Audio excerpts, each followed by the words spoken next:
1944, toute la France était sous l'occupation allemande. J'avais 18 ans et je faisais partie de la résistance intérieure française. Nous étions un petit groupe, une dizaine peut-être, même si la plupart ne prenaient pas part à toutes les actions organisées. Notre activité consistait à chercher tous les moyens de combattre et de détruire ce que nous refusions d'accepter. Nous recevions la plupart des consignes par la radio ou directement par des émissaires de Londres. C'était Fernand qui m'avait incité à m'engager 1 an auparavant. Je le connaissais depuis l'adolescence et nous étions amoureux. Il n'eut donc aucun mal à me persuader. René, de par son âge et son sens des responsabilités, s'était vite imposé comme notre chef à tous. Je n'étais pas très proche de Denise et des autres, car on ne se fréquentait pas en dehors du groupe. Mais malgré tout, la fraternité régnait entre nous. Les Allemands nous avaient volé la liberté et l'égalité, mais ils n'avaient pas pu interdire ça. Nous, encore, on a nos tickets de rationnement. Je pense qu'elle se cache en ce moment parce que les conditions de toilette, sont ça, encore la plus dures situation est un peu- et il faudra les approcher. On est jusqu'à se réunir ici. Je sais pas que personne t'a suivi. De quoi tu voulais nous parler? Jean s'est fait choper. Qu'est-ce qui s'est passé? On devait se retrouver pour qu'il me file les nouveaux laissez-passer, mais quand je suis arrivé au rendez-vous, ils étaient en train de le fouiller, ils ont trouvé les faux et ils l'ont embarqué. Ils étaient trop nombreux, j'ai rien pu faire. Oh merde. Il tiendra. Ça fait 5 ans que je le connais. Il tiendra, mais bon. C'est pas de chance. Pauvre gars. Faut quand même qu'on change les plantes, les boîtes aux lettres, tout, par sécurité. J'arrive pas à y croire. Jean était un homme loyal, notre fournisseur attitré en faux papiers et notre frère à tous. Nous étions dévastés par la nouvelle de son arrestation. Mais chaque jour, j'ai l'impression qu'on perd un des nôtres. Elle a raison, la petite. J'ai discuté avec Pierre. Le pianiste qu'ils ont pas racheté il y a 2 semaines. Les Allemands ont tout de suite repéré. Il a à peine eu le temps de donner ses informations. C'est un coup dur pour les Anglais. C'est l'heure de Radio Londres. La télévision n'existait pas. La presse n'était que propagande. Et l'unique radio française, Radio Paris, était contrôlée par les Allemands. Il était très difficile de savoir ce qui se passait vraiment. Radio Londres était notre ouverture au monde. La BBC nous informait sur la guerre, sur les victoires alliées en Afrique, ou autre part, et sur ce qui se passait en France, sur les manifestations patriotiques, les otages fusillés ou les officiers allemands abattus. Bien sûr, nos ennemis connaissaient l'existence de cette radio et tentaient de brouiller les ondes. Si on nous prenait à écouter la fréquence interdite, c'était l'amende ou l'arrestation. Le manchot la serre dans ses bras. Nous disons, le manchot la serre dans ses bras 2 fois. Le fantôme n'est pas bavard. C'est pour nous? Le sabotage prévu? Je croyais qu'on attendait l'été. Apparemment pas. Ça doit être pour empêcher les Boches d'envoyer des renforts sur le front de l'Est. J'ai vu ça dans Libération. Il faut qu'on s'occupe des préparatifs. Madeleine est avec nous. Vous savez, la brune qui sert au café. Je suis sûr qu'elle connaît les habitudes des Boches. Bon, Émile et Denise, vous allez voir Madeleine. Fernand et moi, on suit des horaires de train. Les autres, vous préparez le matériel. Surtout, je compte sur vous pour rester discret. On se retrouve ici demain pour faire le point. Après les réunions, il fallait être prudent. Nous ne repartions jamais ensemble, toujours dans des directions opposées et par intervalles de plusieurs minutes.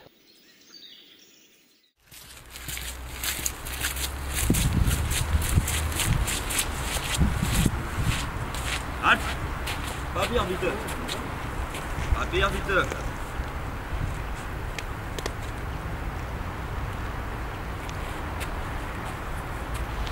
Gut. Bonne journée!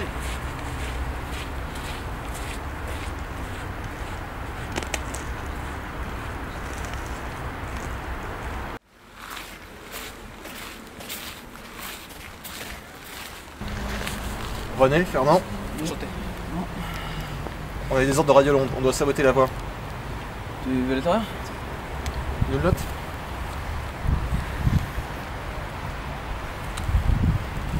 Pour demain?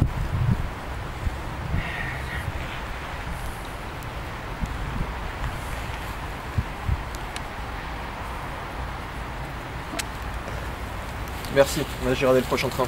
Bonne chance. Si la serveuse n'a pas de foulard, c'est qu'on nous écoute. Tu commandes une limonade, tu la bois rapidement, et tu sors comme si on se connaissait pas. D'accord.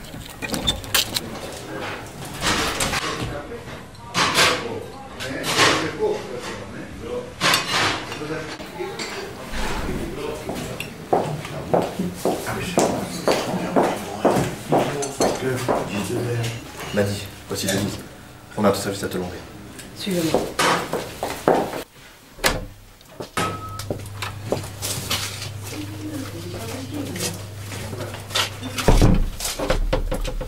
J'espère que tu veux pas que je cache encore des armes. Non, non, on veut juste un renseignement.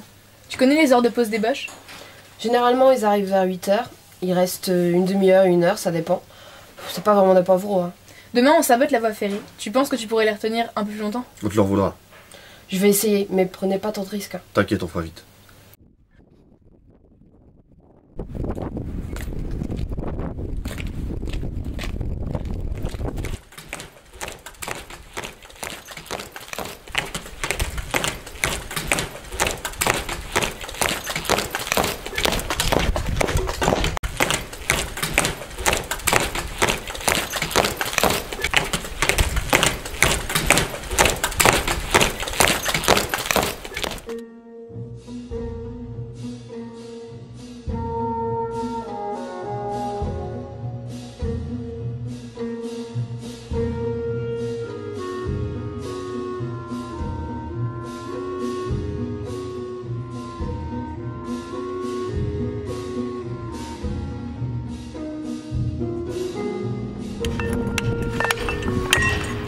Grouillez-vous. Eh, on y est presque. Allez, on se tire. Le train arrive dans 10 minutes. On va chercher les tracts à l'imprimerie. Bon, je ne vais pas pouvoir les placer longtemps. Allons-y.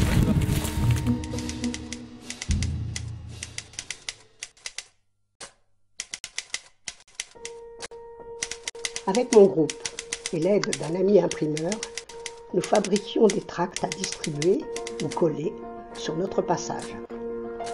Nous y mettions des slogans facilement mémorisables et les informations que nous avions sur l'extérieur pour redonner espoir aux gens et les inciter à résister eux aussi. C'est mûri un peu plus, vous pouvez pas? C'est quoi le décor à l'autre manière?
Les boches!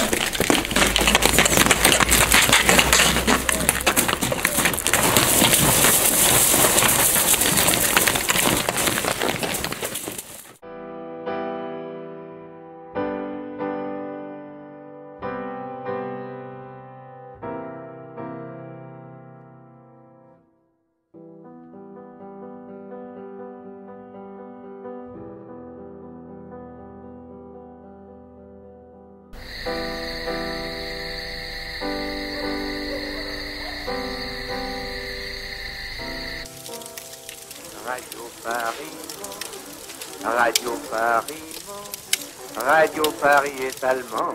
La radio m'a toujours remis d'aplomb lorsque je perdais espoir.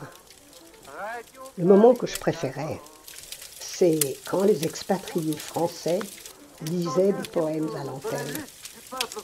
Ces paroles chuchotées pour nous de l'autre côté de la Manche me bouleversaient.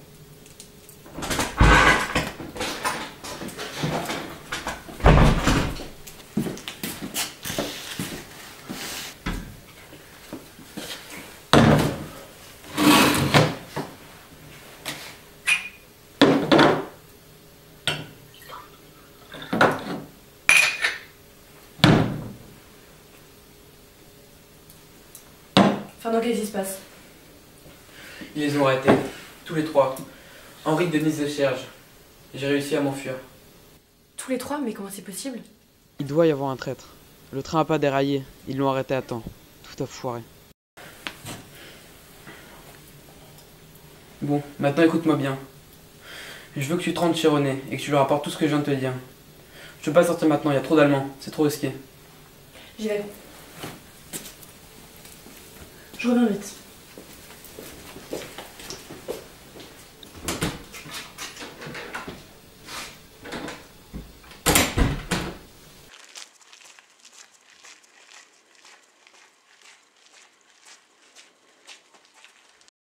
Les poèmes nous aidaient à tenir. En prison, on essayait de s'en souvenir. On se les récitait pour rester fort. On les écrivait sur les murs des cellules. Parle! Non, pitié! Pitié? Tu avais de la pitié quand tu as voulu faire dérailler ce train avec 100 braves Allemands. Je n'ai pas de pitié, juste du dégoût et de la rancœur.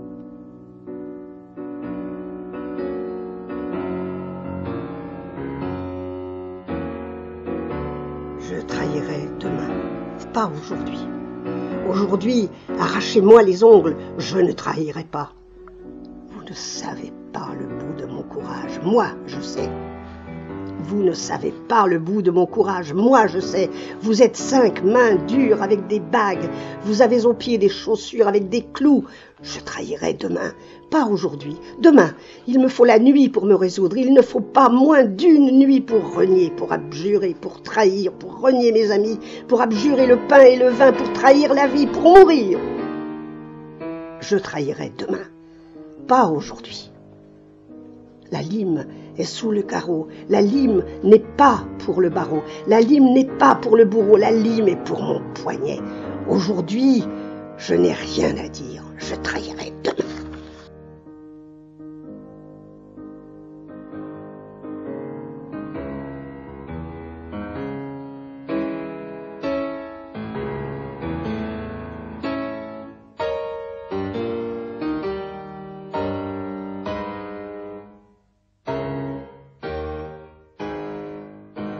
Pour nous effrayer et porter un coup fatal à notre morale, les Allemands nous faisaient assister aux exécutions d'autres frères résistants.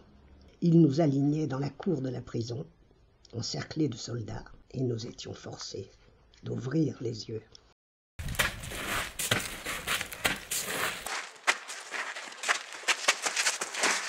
Fernand, il doit retourner.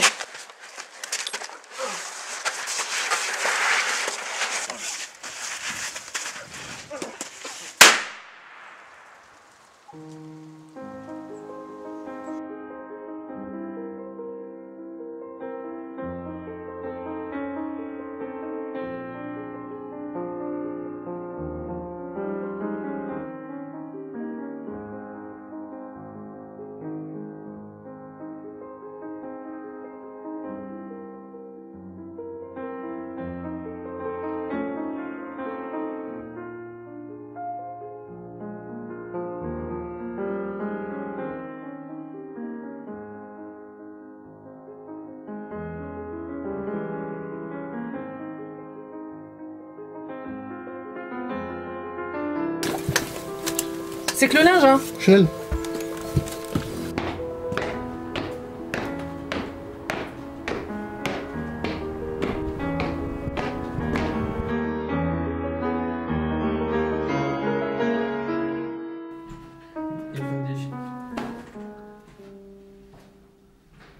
Pour communiquer avec des résistants emprisonnés, on pouvait passer par leur gardien qui était parfois de notre côté. Grâce au service social, il y avait un autre moyen. On mettait un message roulé dans l'ourlet du linge propre qu'on lui faisait parvenir avec une mine de crayon et une petite feuille vierge. C'étaient les femmes qui portaient le linge propre et retournaient chercher le linge sale. Une tâche très risquée quand la fouille était méticuleuse.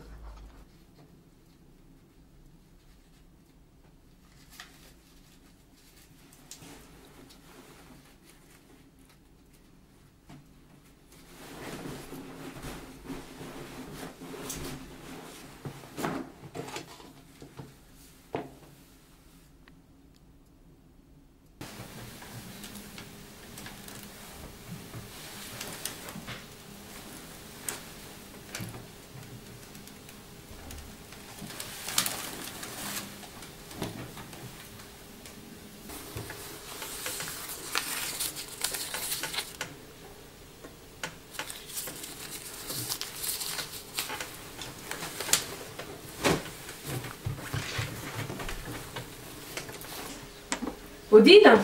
Odile, ma chérie, viens voir.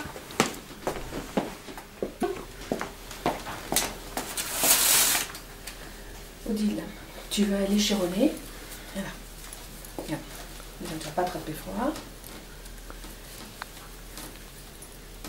Et si je croise un Allemand? T'inquiète pas, les Allemands vont pas s'occuper de toi. Tu vas bien à l'autre bout du village, d'accord?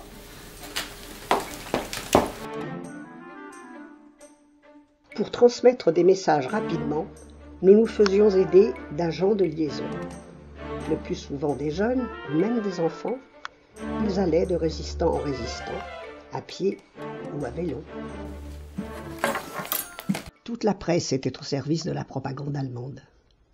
Il fallait lire les journaux autorisés pour connaître la vie pratique, surtout les attributions de nourriture. Mais nous le faisions avec regret, tant il débordait de haine et de mensonges. De plus en plus de journaux clandestins voyaient le jour pour soutenir la pensée résistante. On se les distribuait sous le manteau, ou on les abandonnait dans des lieux publics, l'air de rien. Il y en avait même qui tombaient du ciel, rédigés par nos frères en Angleterre et largués en avion par la Royal Air Force, comme le fameux courrier de l'air.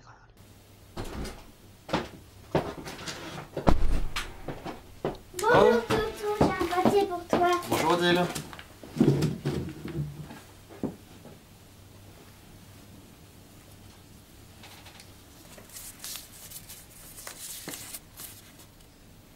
Faut que j'aille prévenir Émile. Merci Odile. Embrasse ta mère pour moi. D'accord.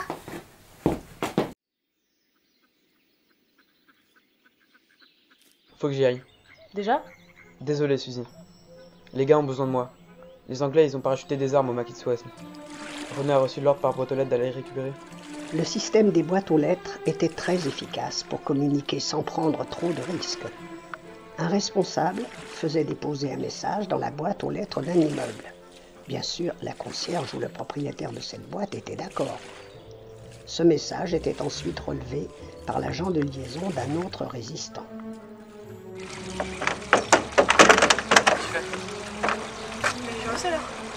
Non, c'est trop dangereux, ça grouille de boche dans le coin. Il est possible qu'on ouvre le feu. Je reviendrai à la ferme d'ici le dîner. Fais attention à toi. Ne t'inquiète pas.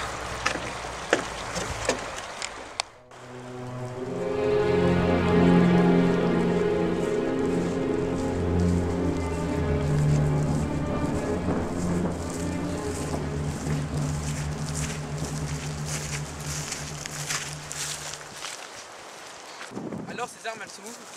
Il n'y a pas d'armes, Fernand. On nous a trahis. On t'a arrêté le VSTO. On t'a fait confiance, on t'a accueilli parmi nous et tu nous as trahis. C'est une erreur, c'est n'importe quoi. Les gars, je vous assure. Arrête! Arrête de nier! Sois un homme à défaut d'être loyal! Hein? Le train a arrêté, je t'attends. Ton évasion de l'imprimerie de miracle. J'y croyais pas, j'avais des doutes. Mais c'est plus possible, Jean t'a balancé en prison. Il l'a dit aux autres. Pourquoi tu nous as vendus? Je suis tellement désolé. Faut que vous me compreniez. Ils savaient où j'habite, ils connaissaient mon nom, ils connaissaient ma famille, ils allaient tuer tout le monde. Qu'est-ce que je pouvais faire d'autre? Tu savais les risques que tu prenais en t'engageant. À cause de toi, Jean est mort. Et tout ça n'aura servi à rien. Puisque Denise, Serge et Henri vont mourir. Je voulais pas ça. Je vous promets, j'ai pas eu le choix. J'aurais dû savoir que t'es pas fait pour ça. Je suis désolé, Fernand. Je suis vraiment désolé.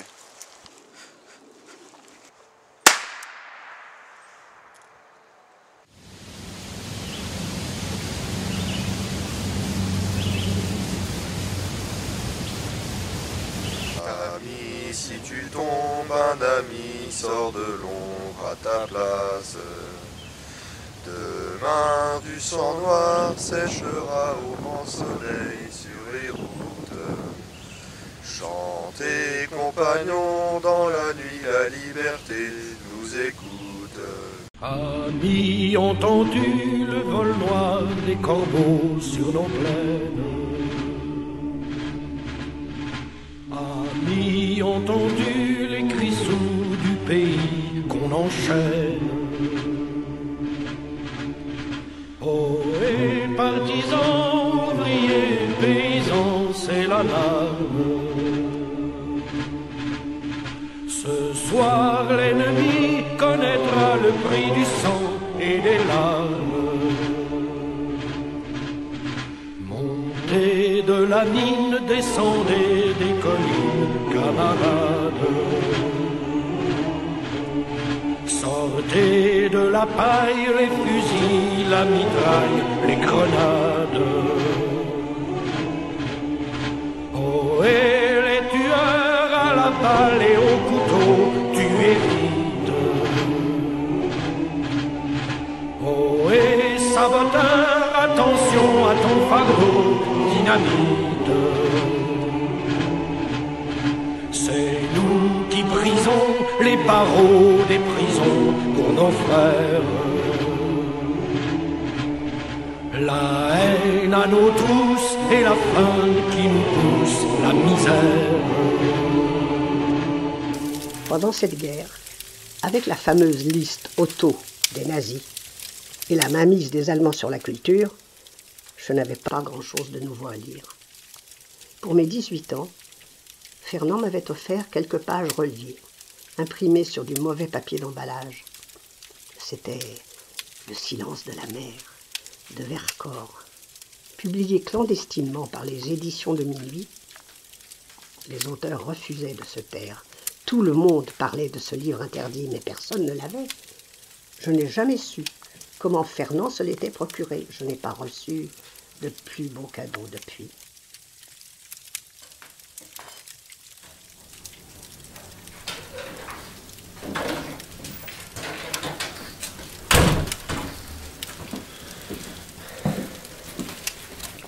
Où est Fernand?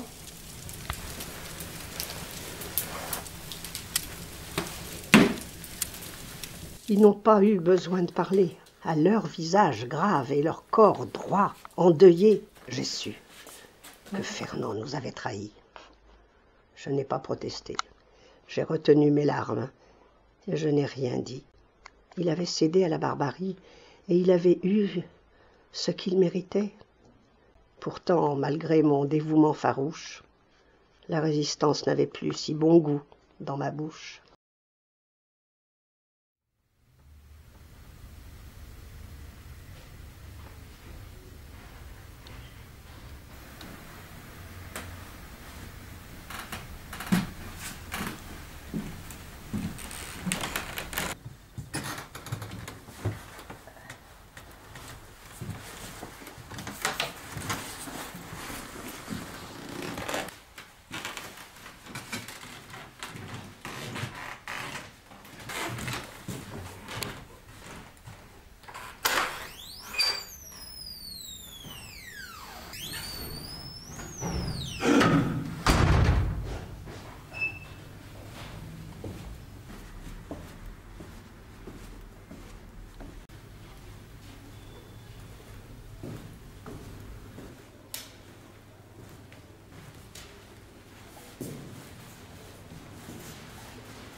Sur mes cahiers d'écolier, sur mon pupitre et les arbres, sur le sable de neige, j'écris ton nom. Sur les pages lues, sur toutes les pages blanches, pierre, sang, papier ou cendre, j'écris ton nom. Sur les images dorées, sur les armes des guerriers, sur la couronne des rois, j'écris ton nom. Sur la jungle et le désert, sur les nids, sur les genêts, sur les coups de mon enfance, j'écris ton nom. Sur les merveilles des nuits, sur les sur le pain blanc des journées, sur les saisons fiancées, j'écris ton nom. Sur tous mes chiffons d'azur, sur l'étang, soleil moisi, sur le lac, lune vivante, sur le lac, lune vivante, sur les champs de l'eau, sur les champs, sur les champs, sur les maisons, sur les ailes des oiseaux, sur le moulin des ombres, j'écris ton nom. J'écris ton nom. Sur chaque bouffée d'eau, sur la mer, sur les bateaux, sur la montagne démente. J'écris ton nom. Sur la mousse des nuages, sur les sueurs de l'orage, sur la pluie épaisse et fade. J'écris ton nom. Sur les formes scintillantes, sur les cloches et les couleurs, sur la vérité physique. J'écris ton nom. Sur les sentiers éveillés, sur les routes, sur les places déployées, sur les places qui débordent, sur la lampe j'écris ton nom. sur la lampe qui s'éteint, sur la lampe qui s'éteint, sur mes maisons réunies, j'écris ton nom. Sur le fruit coupé en deux du miroir et de ma chambre, sur mon lit coquille vide, j'écris ton nom. Sur mon chien, sur ses oreilles dressées, sur sa patte maladroite, j'écris ton nom. Sur les tremplins, sur les objets familiers, sur le flot du venir, j'écris ton nom. Sur ce chair accordé, sur le front de mes amis, sur chaque main qui se tend, j'écris ton nom. Sur chaque main qui se tend, j'écris ton nom. Sur la vitre des surprises, sur les lèvres attendries, bien au-dessus du silence, j'écris ton nom. Sur mes refuges détruits, sur mes phares écroulés, sur les murs de mon âme, j'écris ton nom. Sur l'absence sans début, sur la solitude de nuit, sur les marches de la mort, sur la santé revenue, sur le risque disparu, sur l'espoir sans souvenir, j'écris ton nom. Et par le pouvoir d'un mot, je recommence ma vie. Je suis né pour te nommer. Liberté.